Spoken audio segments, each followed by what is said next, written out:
შინაგან საქმეთა სამინისტროს თანამშრომლებმა გუშინ თბილისში ჩატარებული ორი საპოლიციო ღონისძიებების შედეგად განსაკუთრებით დიდი ოდენობით სხვადასხვა სახის ნარკოტიკული საშუალება, მათ შორის 12,000-მდე აბი ექსტაზი და 520 აბი სუბოტექსი ამოიღეს.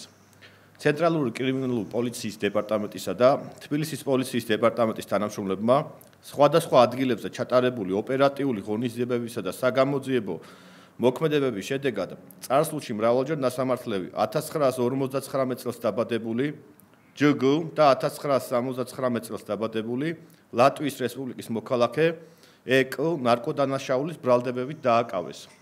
სამართალდამცველებმა ბრალდებულების პირადი ავტომობილის და დროებითი საცხოვრებელი სახლის ჩხრეკისას განსაკუთრებით დიდი ოდენობით ნარკოტიკული საშუალებები ნივთკიცებად ამოიღეს, მათ შორის 12,000-მდე აბი ექსტაზი, 520 აბი სუბოტექსი, კოკაინი, MDMA და მარიხუანა.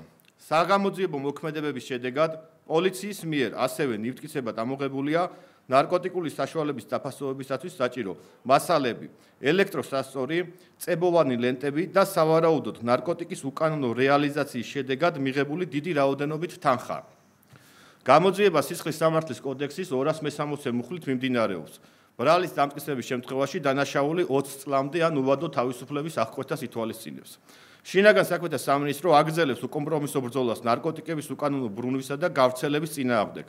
აღნიშნული მიმართულებით სამართალდამცველები მთელი ქვეყნის მასშტაბით მუდმივ რეჟიმში ატარებენ შესაბამის კომპლექსურ ღონისძიებებს.